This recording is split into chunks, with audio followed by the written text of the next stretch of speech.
for bringing the donuts, the drinks from Gia Jananis, and the water from Ridgewood Savings Bank, and Astoria Pizza Factory Pizza, which will be coming shortly. So we'll begin our meeting with the Pledge of Allegiance and then get into our topic. I pledge allegiance to have a number of dedicated civil servants here to address a number of issues across city governance. We have Anthony Giuliano, the Deputy Commissioner at the Mayor's Office of the Community Affairs Unit. We have Ido Chargal, a Senior Advisor to the Commissioner at the Community Affairs Unit in City Hall. We have Iggy Azara, who will be coming shortly. He is the Chief of the New York City Department of Sanitation, in fact, he's coming right now. And we have Deputy Inspector Seth Lynch, Commanding Officer of the 114th Precinct. As is our custom, I will turn it over to Deputy Inspector Lynch first. I please ask our panelists to keep their presentations to, about 10, at most 15 minutes. You can use that time as you wish, but it is customary to ask questions from the audience for a part of that time as well. But I leave it to your discretion. I will keep time. And for our audience members, I please remind you that these are all dedicated public servants. They're working for our city, and please treat them with the respect that they deserve, because they really do work day in and day out to make our city a better place. And in many cases, they're selfless. So thank you all for joining us, and Deputy Inspector Lynch.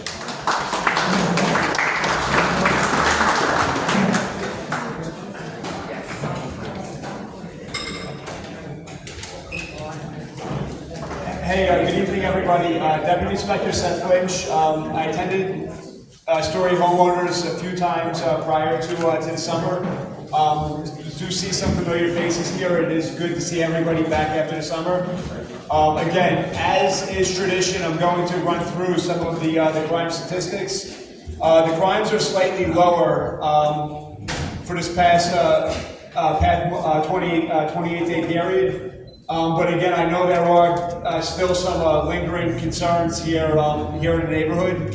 And again, I know he asked you to be gentle on us, but again, I can definitely take criticism, definitely use the direction, and anywhere that I need to go, anything that's going on, that I can go over there or have my officers go to help make some of the conditions a little more bearable, or even alleviate some of the conditions that we can.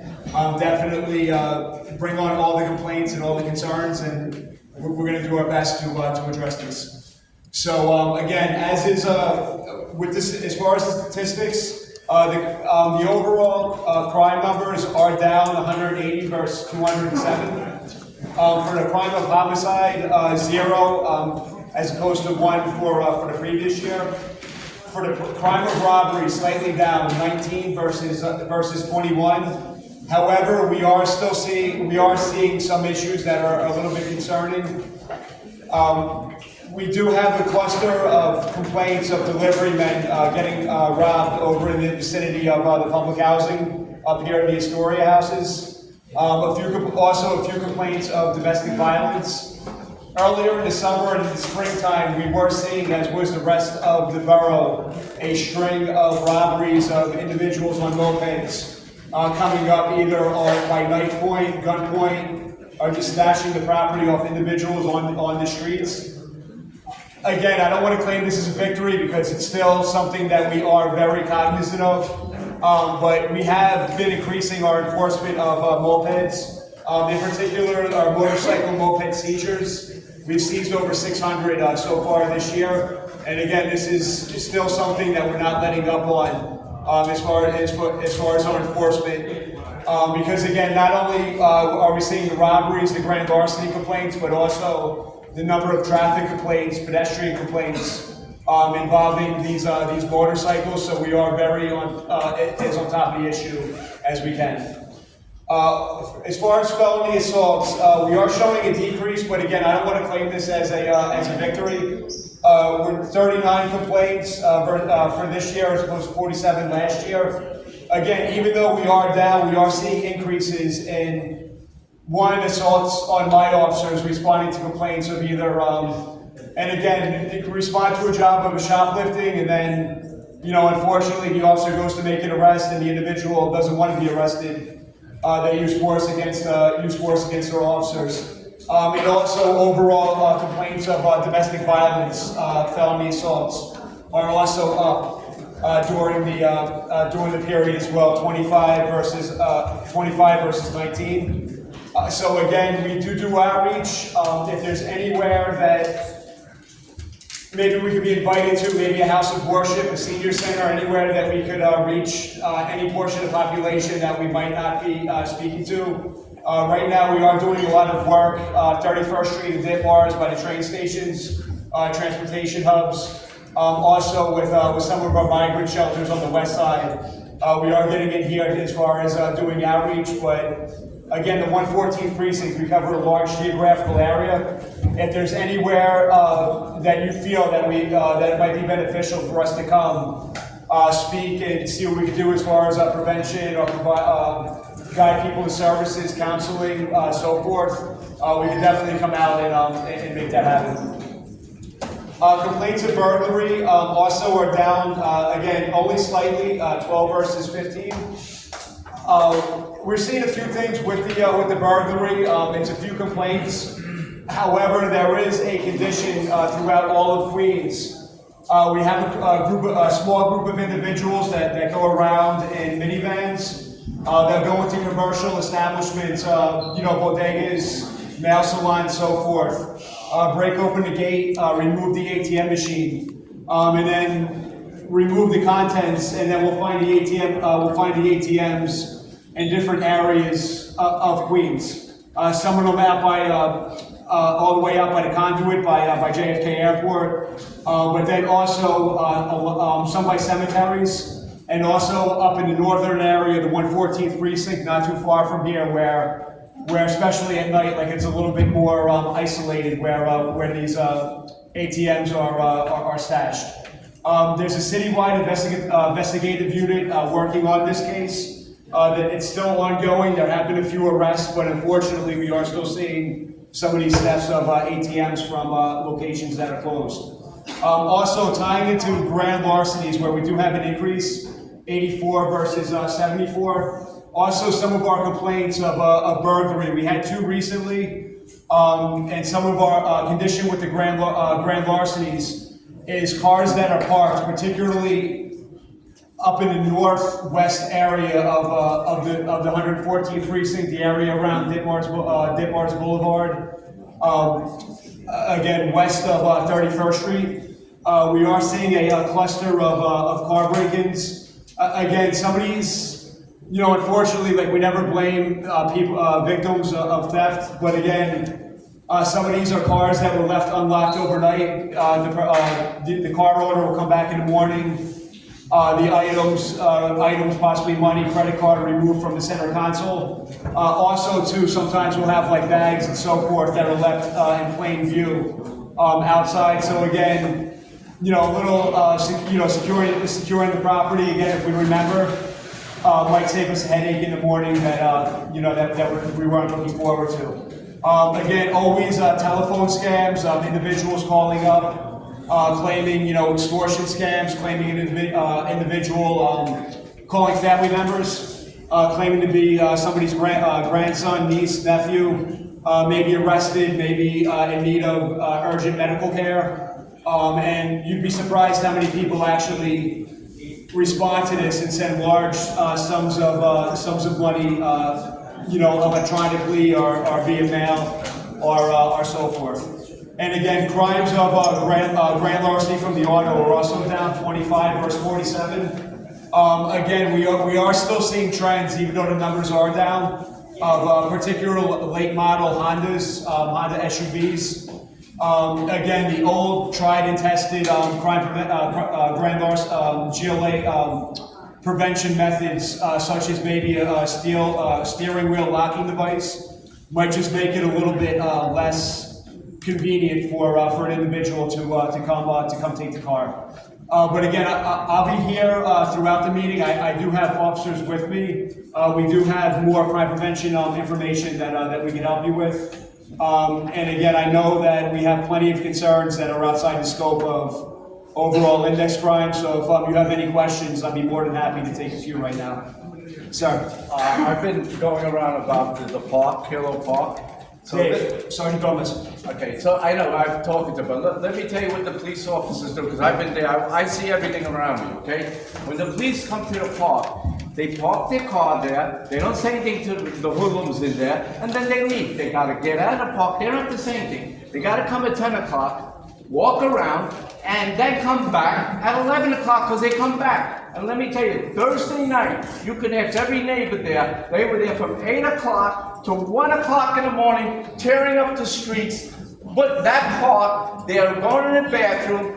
I have graffiti. That park was dedicated to a guy that died in 9/11. They desecrated it. So we gotta stop it. If they don't go there and do what I say, it's never gonna stop. And the people here, if they don't believe me, after this meeting, everybody go there and you will see what's going on. I guarantee they'll be there. Charlie, I know that this is a heated issue. Okay, enough is enough. And Come it was on. a heated issue. Thank you for That's bringing it up. 76 But 21st Street. as I said, please be courteous to our speakers. I understand, but you know what? I'm not sleeping at night. You are. It is not going to help the situation I know, by yeah. raising your voice. Thank you for bringing it to our attention. I'm Thank you. okay. Thank you, Deputy Inspector.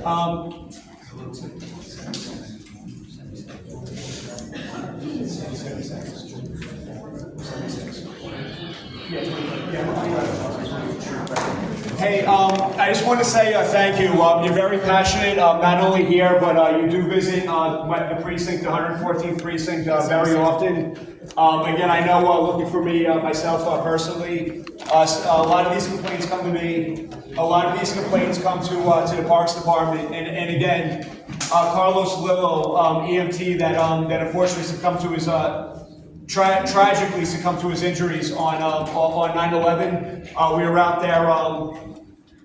We were out there on 9/11 with the family for the ceremony. It's my understanding that you stopped by there earlier, and I really hope to see you when I was over there also at the commemoration ceremony.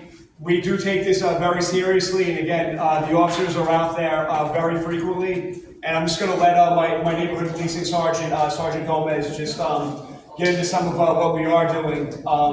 And again, Thursday nights, we are out there, but again, we'll just explain as far as like what we have been doing and what we can do in the future going forward. How's everyone doing? My name is Sergeant Gomez. I'm the NCO sergeant. Myself and my NCOs, as well as the cops that are patrolling the area, we've told them the issues that's going on at that park.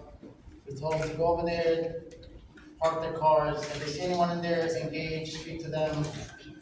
I know the park closes at 10. Every time we've gone there, we haven't seen any disorderly, anything going on. But if there's people there, we have spoken to them, we have let them know about the complaints that the community's saying, and we try to tell them not to bother anyone, not to be disorderly. When we're out there, the officer Wong that's back there, he's been in contact with that gentleman. We know the situation, we're trying to solve it for you guys. Yes, good evening, Inspector. As you know, I run a business for 41 years in 13th Street, across the street from PS 111.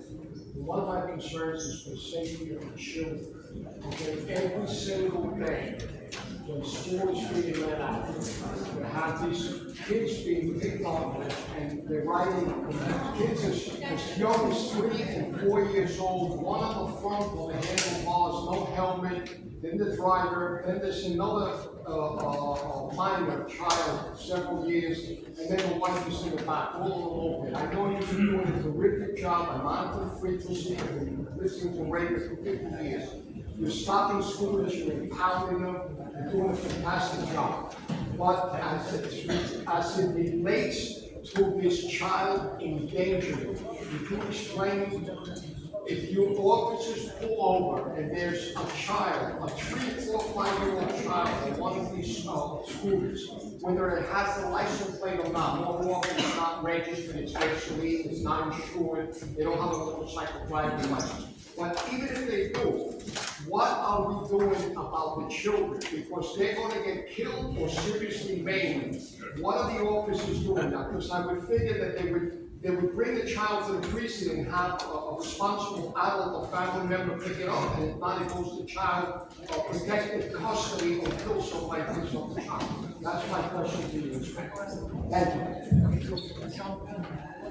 Again, you explained it. That would be endangering, again, this is even criminal, there could be an arrest associated with it, and again, this would be a notification to the state central registry for child abuse. So they're taking action. Yes. Because every day you can have somebody on that top 13th Street between 37th, 38th Avenue, here's 111. You're going to see it. It's constant every single day. Absolutely. Thank you. Ladies and gentlemen, we're going to have to move to our next speaker. I'm sorry, but we will have a period hopefully at the end to ask questions of all of our guests. Very brief, please. Okay, I'm just saying, I'm also here complaining about I'm a lifelong Astoria resident.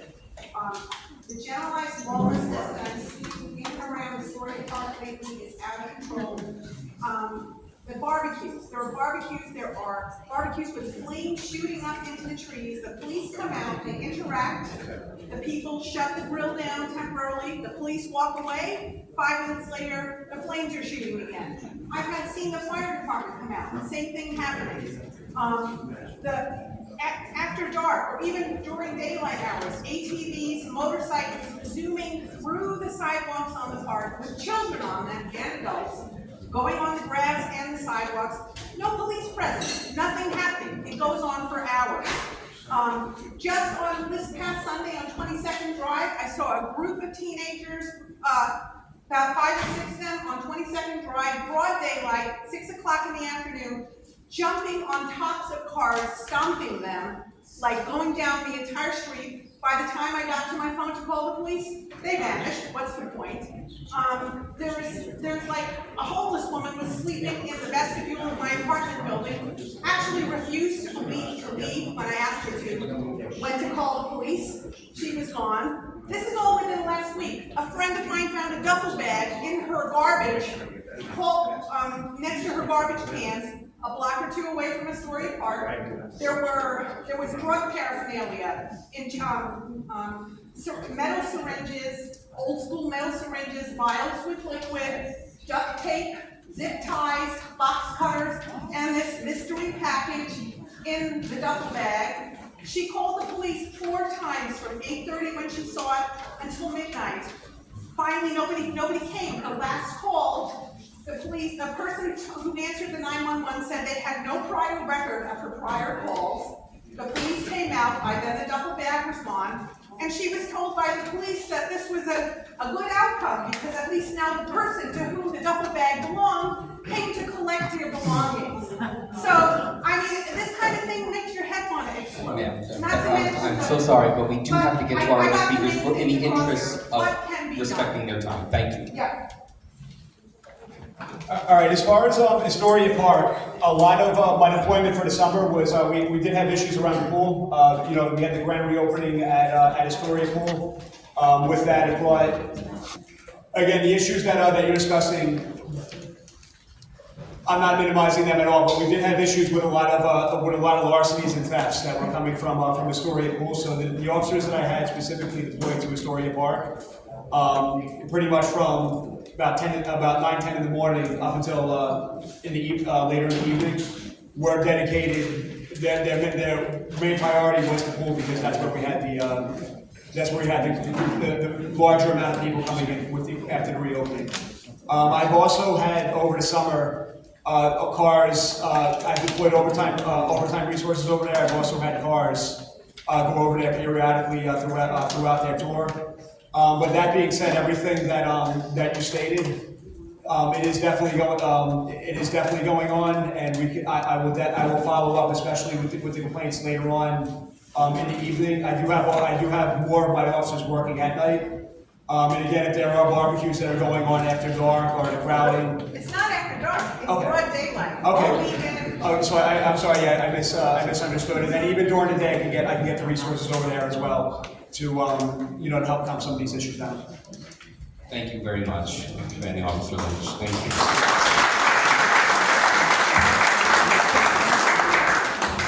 I'm also delighted to welcome Veronica Brown from the Department of City Planning, who is kindly offered to share some updates and some news about the City of Yes proposal. And my apologies for missing you on the first round. But I think we're going to just go in the order of Deputy Commissioner Liano first, followed by Ito, and then Veronica. Thank you. Hi everyone. I'm here. So my name is Ito Shergal, and I'll use my remarks. I'll be brief. There are a lot of speakers here tonight, and many of you. I'll use my remarks to introduce our Deputy Commissioner Anthony Giuliano, and also we want to hear questions from you. So it's good to see you all. I was here last year, and it's good to be back. I'm Senior Advisor to the Commissioner at the Community Affairs Unit at the Mayor's Office. I was previously Queens Director. And really just to talk very briefly about what CAU, the Community Affairs Unit, is and does.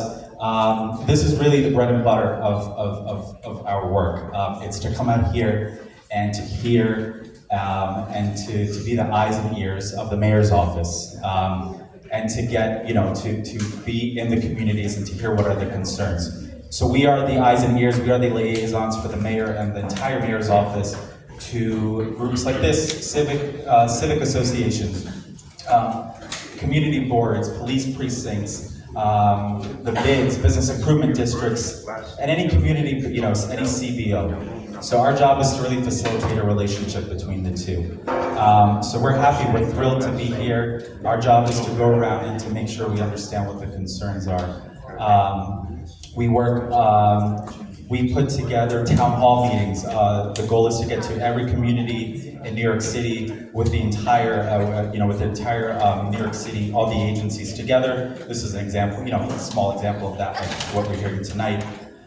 So we do town halls, we do roundtables in City Hall, we do all sorts of, various community events, and we deal a lot with quality of life issues as well. I worked, very strongly with this, with John and with Rudy, and the community board as well on a big quality of life issue of RVs. So we worked with NYPD, with community links, and over 50 RVs were addressed. I know that's a perennial issue, and there's more to be done. That was in the Steinway bid. So it's an example of really, we come into play, the Community Affairs Unit, where it's cross-agency, and it can be thorny issues, right? So our job is to try to get answers and try to bring all the agencies together, and also facilitate conversations. For example, with the city planning we have here tonight, we want to make sure that we're having, that all the agencies, that communities have conversations with them.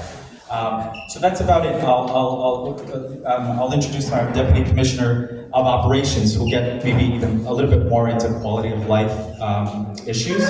And we're also happy to take questions and hear your concerns. So thank you for having us. Thank you, Ito. Thank you.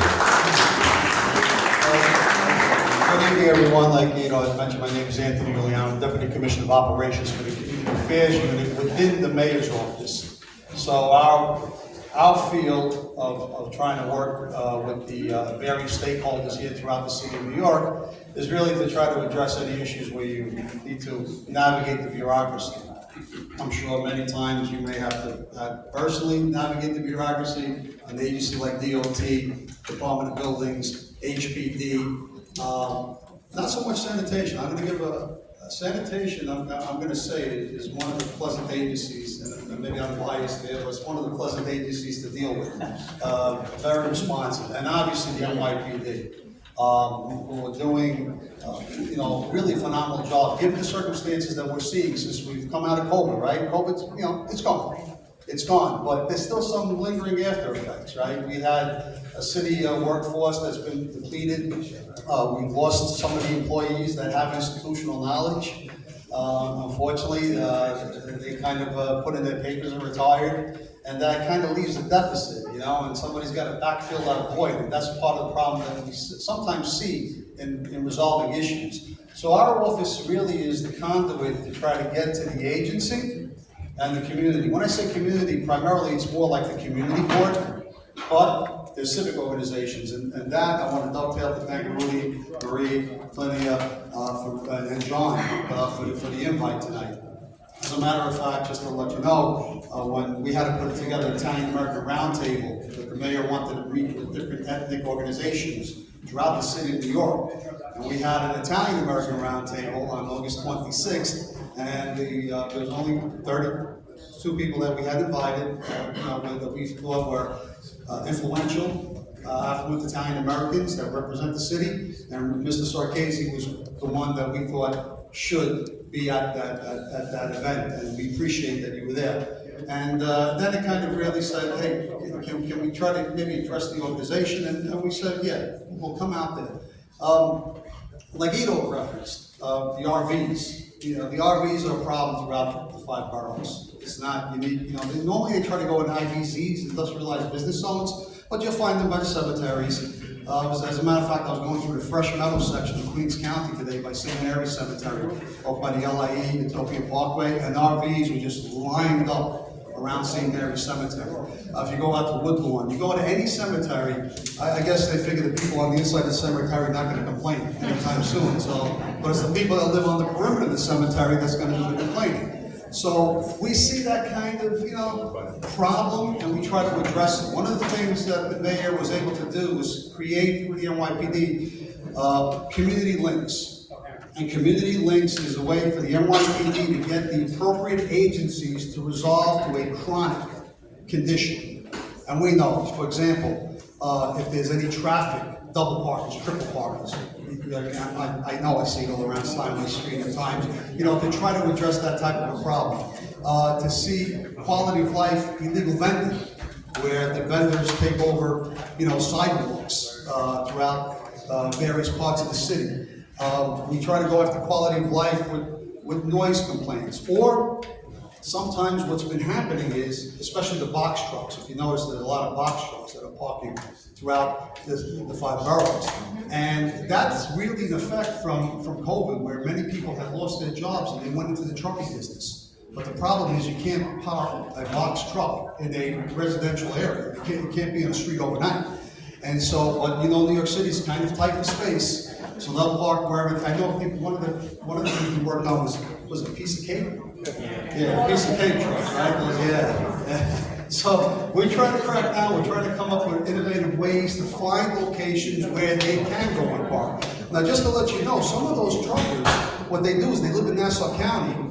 They park their vehicles within the city limits, and then they have a relative pick them up, and they go back to Nassau County. They go back to Suffolk County. And it's a phenomenon that we're trying to get a hold of and navigate through. So those are some of the things we work on. But the best, and I'd rather open it up to questions because I get tired of hearing myself speak. So I'd rather open it up to questions because sometimes I just want to try to get a pulse, and we want to try to get a pulse, CAU, of what's going on. Now, the one thing I'm going to just divot to for 1 second, any issue you have a very good association. Very good association, well attended. I'm going to tell you, I've been with the city 30 years, DOT, DOB, mayor's office a couple of stints, mayor's office 30 years ago I started, and I came back for one last rodeo. I will tell you that these organizations are very important. These associations are very important. And try to get new members in, because you got to keep it going, because you get people's attention, believe it or not, you really do. So, with that said, I'll open it up to questions. John, you want to? Sure. That would be helpful, yes. Please. Thank you. Quality of life issue around here specifically, the sewage treatment plant. For a while, they had put caps and the smell kind of went away. Recently, like within the past couple of weeks, it has been nauseating. Like raw sewage stench. So let's do this. I want you to coordinate with Marie, however you set it up, and we'll get DEP out here to find out what's going on. We'll do an on-site with the association. Yourself can be at that meeting, and we'll go look. You point it out to us, and we'll see what DEP with the initial on-site and try to figure out what's going on. Thank you. You're welcome. Thank you. Yes.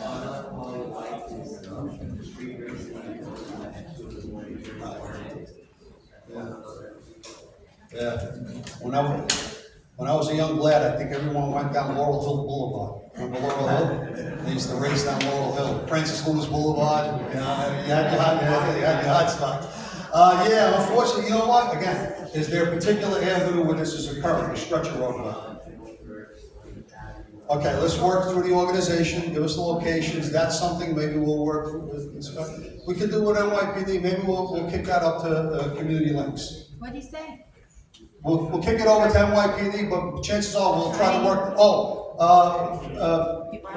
individuals racing, doing donuts and, you know, revving up in the middle of in the roadway, that's a problem. Oh, one thing, if you want to pick one or two, and then I want to mention one thing. Yeah, we have something called the Neighborhood Support Team. It was an initiative that was done in the previous administration through the City Council. It's a local law that the mayor's office, no matter who the mayor is, has to comply with. Neighborhood Support Team is where you put a request for expression of interest. The request for expression of interest is trying to find multiple quality of life issues that you would like to see addressed. When you put in that request for expression of interest, it comes into the 5 boroughs, and we have to pick 3 from each borough. Now, just to let you know, for whatever reason, Staten Island, 2 years in a row, hasn't submitted it. For whatever reason. And we encourage them to submit it, but they don't. But the other 4 boroughs do. And this year, we, because it's done through a panel, we vote on the issue. Is it something manageable? Is it something that we can address? Does it involve multiple agencies? Is it a problem that kind of borderlines maybe with another community board boundary? And then once we pick the 3 for each borough, we, you know, hit the road running, get the agencies together, and take about 9 months to try to resolve those long-term quality of life issues. The most recent one was closed out in May, so we're addressing that. It's gonna open up again in February. When it opens up, we'll let Rudy know, we'll let John know, and what we'll do is, we'll encourage you to submit a request for expression of interest through the NST. And hopefully, we'll pick it. This year, we picked something in Community Board 11 regarding vendors.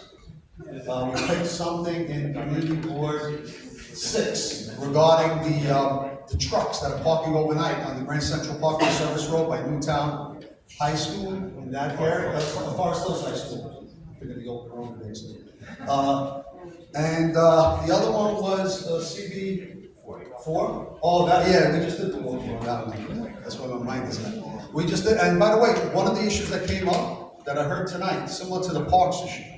There are a couple of parks in the Corona section that seem to be seems to have been taken over by various individuals and are there beyond the 10 o'clock hour, and how to manage not having people, and they're small parks, they're triangle parks. One of them is William F. Moore Park. If you ever seen One Nice King of Corona and you've ever been out there, they have a little triangle park in Corona Avenue. But they have an opening where we can put a fence and lock the park at 10 o'clock at night.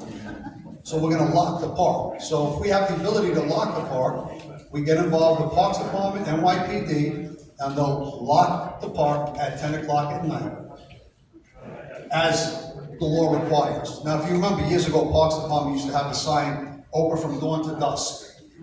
Well, dusk changes during, the course of the season, dawn to dusk, right?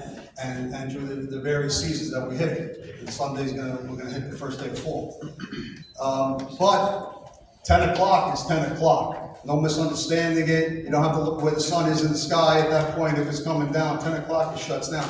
So we have the ability to, where they can lock the park, we're gonna lock the park. So that's something you could put in as an example for an NST proposal. Yeah. We look forward to being a constructive partner with you. Thank you very Oh, much. thank you. We look forward, if you can put that in, we'll love working with you. Really appreciate that. And one of the things, if we have anything with the city of Yes, Veronica we asked at the last second because we thought city of Yes might be something. Just be cognizant of the fact that we're just messages, we're civil servants, we just do a job. Administrations come up with policies and we talk about the policy. I know some people are fans of it, some people are not. I think the community board here, though, voted support, right, favor. That's not my fight, that's not Eva's fight, that's not Veronica's fight, but she was kind enough to bring some literature that's in the back, with the city of Yes. And if you have any specific concerns, by all means, you have the avenues by email, phone calls, through the organization, bring it to our attention, and we'll try to, address or clarify. So thank you for your time, I really appreciate it. You've been a very good audience, and it's hot again. Yes, thank you, Commissioner. And with that, I'll call up Veronica to discuss City of Yes, which is Mayor Adams' proposal to build a little more housing in every neighborhood so that we can allow for economic growth and ongoing renewed prosperity in New York City. We can't take public safety for granted. We also can't take economic opportunity and prosperity for granted. So maybe we have to grow, but we have to, as a community, cultivate that growth in a way that is appropriate to our needs. And so Veronica can help us with that process. Thank you. Thanks so much. So I'm Veronica Brown, I work with the Department of City Planning's Housing Division. I'm here tonight to talk about City of Yes for Housing Opportunity, which is a citywide text amendment to allow a little bit of housing in every neighborhood. I'm going to give a very abridged presentation. It's a very big proposal with lots of details. I encourage everyone to pick up the flyer that I brought at the table in the back, and our website has many recordings of previous presentations. It has a book that helps to explain all of these changes, so you can peruse those and be in touch with City Planning if you have any questions. But I'll quickly walk through what the proposal is proposing, and then I'll mention where we are in the public review process right now. So City of Yes for Housing Opportunity, as I mentioned, will allow incremental housing growth throughout the entire city. By allowing a little bit of housing in every neighborhood, we can make a serious dent in our housing shortage, but no single neighborhood would experience dramatic changes. New York City, as I'm sure you're all aware, faces a dire housing shortage. Our vacancy rate in the city is a historically low 1.4%. And this lack of housing supply is the driver of high housing costs. Over half of New Yorkers are rent burdened. That means they pay over 30% of their income in rent. So we're proposing a range of proposals that would address the root causes of the housing crisis, which is our dramatic shortage of housing. And I'll briefly walk through these proposals in this presentation. So I'll begin with so the proposals touch every single part of the city, but they're nuanced proposals that are appropriate for different neighborhoods and different scales. So I'm going to start with proposals that are for the low density parts of the city. For those of you that are real zoning wonks, these are our R1 to R5 zoning districts. But for those of you who maybe don't know so much about zoning, these are districts that allow 1 family, 2 family, and low density multifamily homes.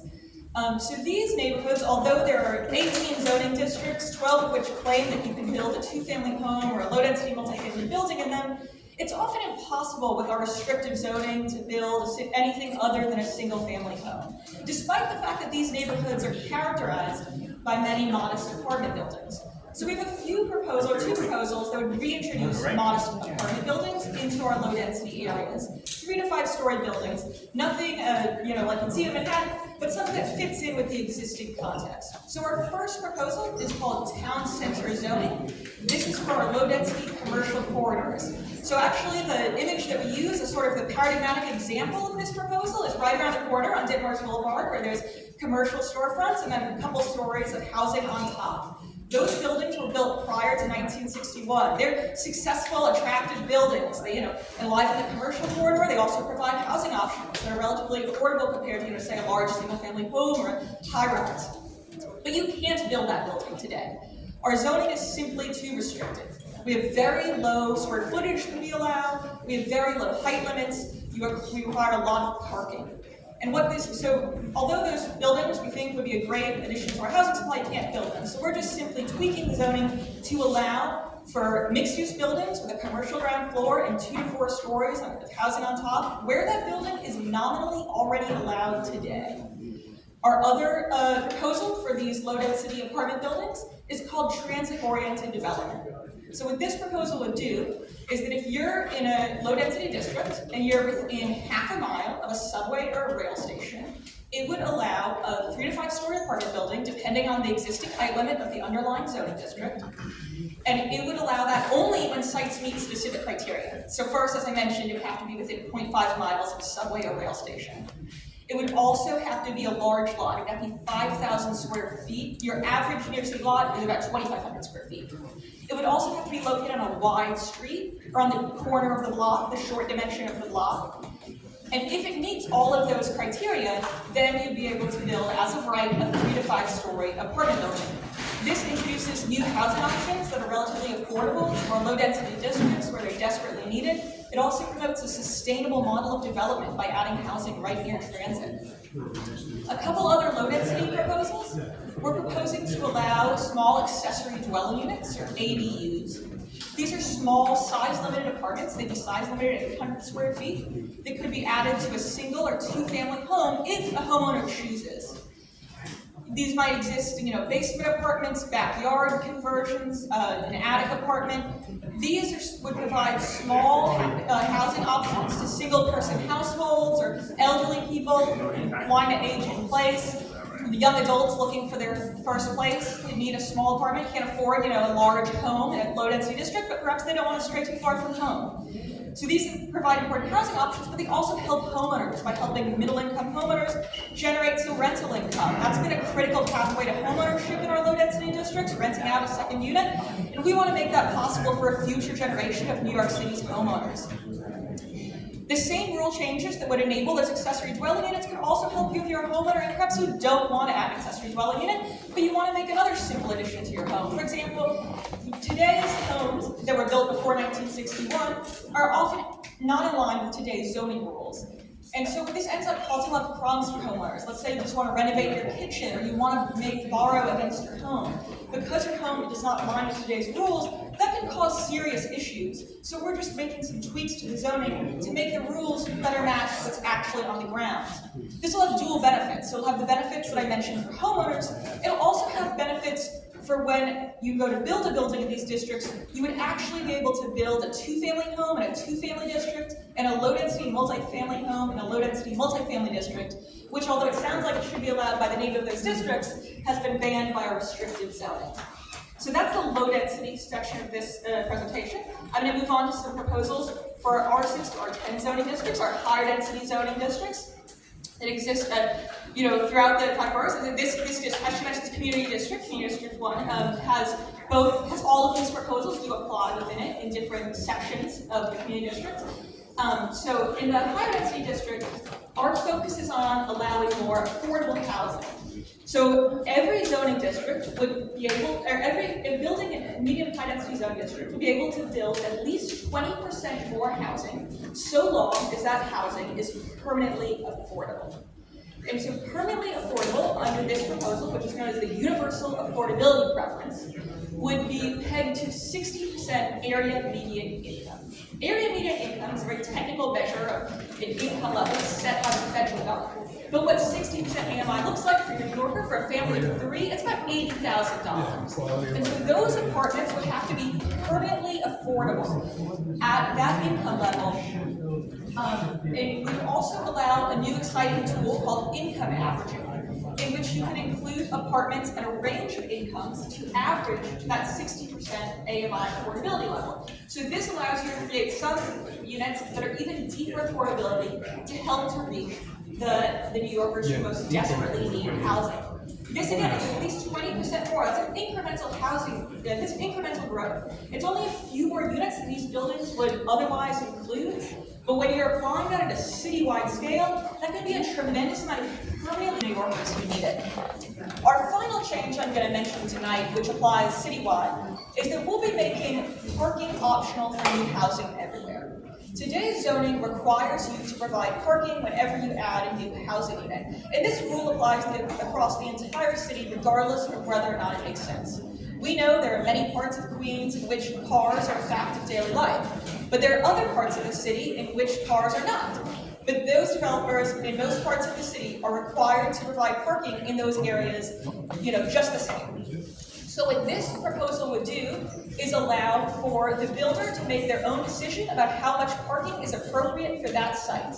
What we have seen in low-density developments in areas that are in auto-oriented areas today is that many of those buildings already include more than the required number of parking spaces. And what this shows us is that developers aren't deciding how much parking a building needs by referring to an esoteric zoning rule. They're deciding it based on the market demand. And they'll continue to do so under this proposal. But we won't be making people to provide parking where it's not necessary. And it'll provide some more room for additional housing. So I'll wrap up. As I mentioned, more nuance to all of these proposals. There's also a range of slightly smaller proposals that you can learn more about on our website. I welcome you to take literature, go to our website, contact me, etc. But I'll wrap up by just giving an overview of our public review process to date. So this proposal was referred to community boards at the end of April of this year. That's following years of community engagement and policy development work, over 2 years of work on that. We formally entered the public review process in April, and what that meant is we went to all 59 community boards. It was a citywide action.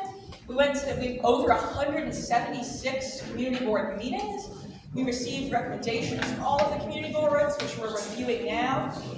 Next week, the City Planning Commission will vote on this zoning text amendment, and if approved by the City Planning Commission, the proposed zoning text amendment will proceed to the City Council, who will vote on it later this fall. And then if they approve it at the end of the year, it will be adopted by the end of the year and will become effective. So thanks so much for listening and your attention.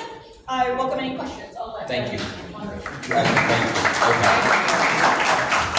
Appreciate it. Please keep your questions rather brief because we do have to get to one of the speakers. Thank you for being here. With regards to the low density, Astoria has been mostly R4 or 5 and sometimes R6, which allows for a higher density. So in the lower densities like R4 and 5, you're saying if you have a 5,000 square foot lot, you would allow for higher density and multi-family. So what would the FAR and dwelling unit factor be for someone that had an R4 5,000 square feet, which is typically 0.9 to 1.25 in an infill? What would it be changed to now? And also, who is the city targeting for the housing? Who are we trying to house? And where are they coming from? And the other thing would be, what areas would be converted into this? How far would we be stretching? Are we going into Long Island City, or is this? Because we're pretty much, we have no R10s. Yeah, Of course. Queens Plaza. Of course, yeah. So thanks for your question. So I'm very knowledgeable on zoning, especially with the dwelling unit factor. It's a real zoner's question. So with the R4s and R5s, you're totally correct. Much of like this area, for example, right around here, it's R4 or R5, meaning it already allows for low-density multifamily buildings. We will be increasing the FAR in all of those districts by just 0.1 to 0.25. So slight increases to better match the buildings that are already in those to make multifamily buildings feasible. So all our 4 and our 5 districts will get those increases. We have tables on our website, which I'll direct you to. We're happy to follow up with you about the more details about the specific FARs. But also in the TOD areas, so if you're eligible for TOD and you're in an R5, for example, you would get 2 FARs, so a more significant bump. And it would have a higher height of 55 feet. So if you're in a TOD area, in this multifamily building, a multifamily district, sorry, like an R4 or R5, the TOD is really just the difference if you could build a slightly larger apartment building. It's not the same as obviously in a one-family district. It gives you a new use that's small. Would that change the height elevation as well? In R5s, the maximum height in TOD would be 55 feet. So a 5-story building. The second question was about who is this housing for? So this is a little bit of housing everywhere that's for everyone. Everyone in New York City deserves safe, dignified housing. We think this opens up opportunities for every type of New Yorker, because every type of New Yorker is struggling when it comes to housing right now. So that includes what I mentioned, accessory dwelling units, for example. These are proposals that would allow for, maybe someone looking for their first place on their own for the first time. We hear all the time about young people who are living with their parents because they can't get their own place, people like that. We also know that many of these proposals will foster homeownership opportunities. We hear all the time from our number one comments we get is, people want to buy their own home, but they can't afford to do so. Those small apartment buildings are very compatible with homeownership, including income-restricted homeownership programs.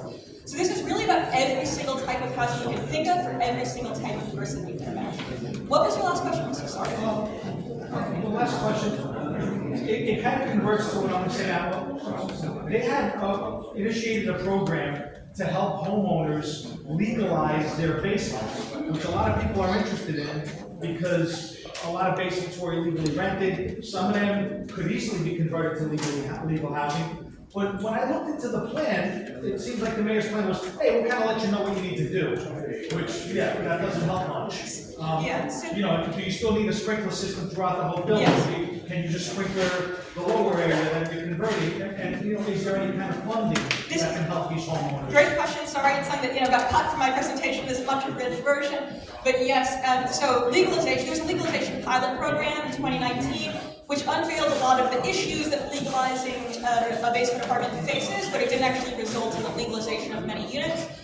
Legalization generally requires state action, state legislative action, which the state did pass a pilot program for legalizing basement apartments in some community districts, which I believe includes Community District 1. It doesn't include all of, but it doesn't include every community district.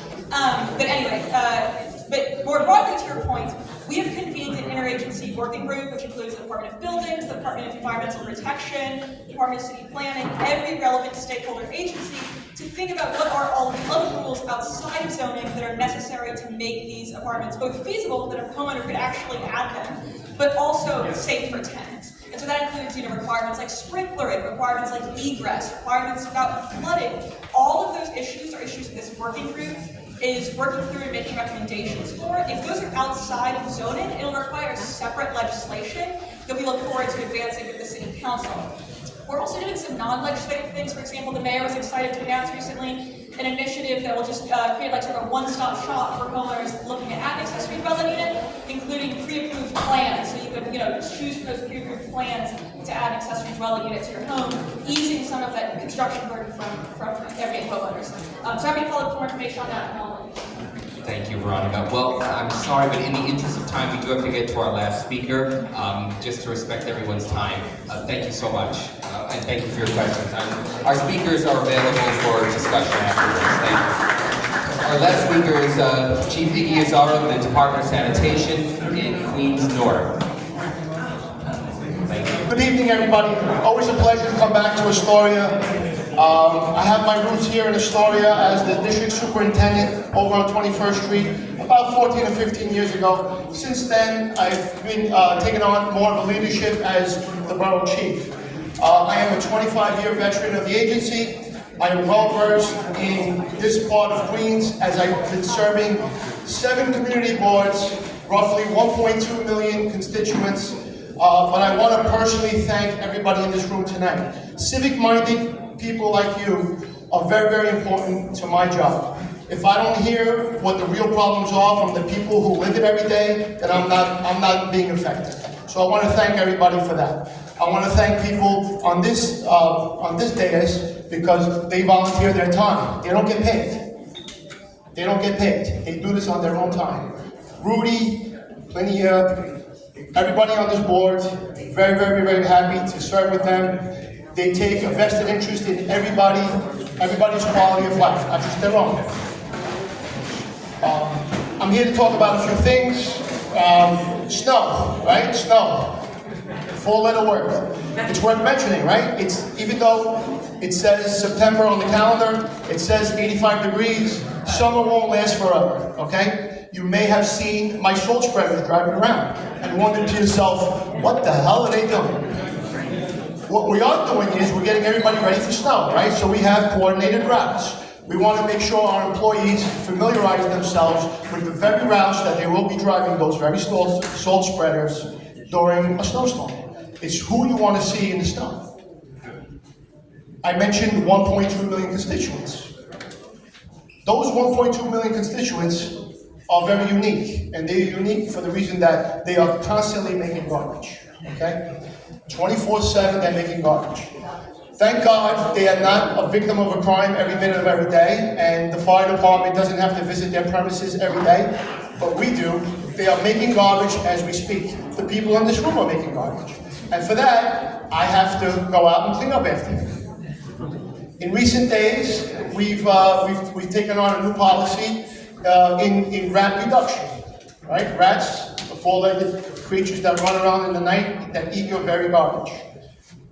We're doing everything we possibly can to try and reduce that. Commissioner Tisch, along with Mayor Adams, has instituted a bin program, okay? You may have seen the local businesses in the area.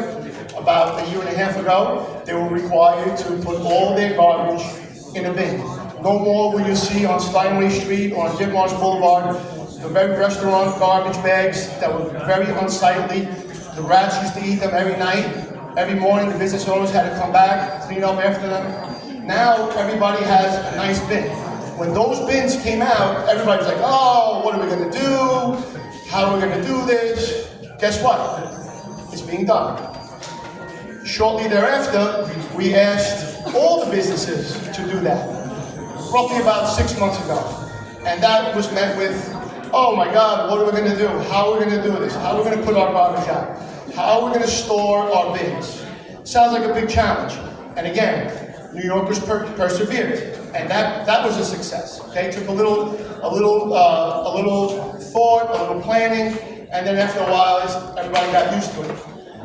Here we are now. We're talking about residential garbage, right? About 3 million tons of garbage every day gets generated by the residents, right? Half of the constituents have always been using garbage cans, okay? Whether it be in the 80s, when I grew up in New York City, we had the metal cans with the lids, and they made a lot of noise, they were dented, they were all over the place, but everybody had one, everybody saw them, everybody stored them, everybody used them, and one would argue that it kept the rats at bay. Once the landscape changed a little bit and people started using garbage bags and leaving them at that curb, well, that gave the rats, and it's not just the rats, by the way, it's the possums, it's the raccoons, it's the skunks, it's the birds, it's the cats. I mean, we have a lot of animals going through our garbage. So when that started to feed them, that increased the population, and they multiplied fast. Right? We are at an epidemic proportions. So here we are with the bins. And I know you have a million questions, and I'm going to try and simplify this as best as I can. When does it start? November 12th, okay? November 12th, all residents of New York City must containerize their garbage, okay? If you already have a garbage can, we're not going to penalize you. If you don't, my recommendation is buy one of ours. The city is selling the garbage cans, okay? The city is selling the garbage cans that our trucks are going to be fitted to use. So when you load up that garbage can, and I know you will, you're going to maximize that whole 45 gallons, which is about 4 bags. And we know people in the store, they like to eat, so they're going to generate a lot of garbage, and they're going to stuff that can with as many bags as possible. As long as it has wheels, and we could haul it to our truck, it will get done.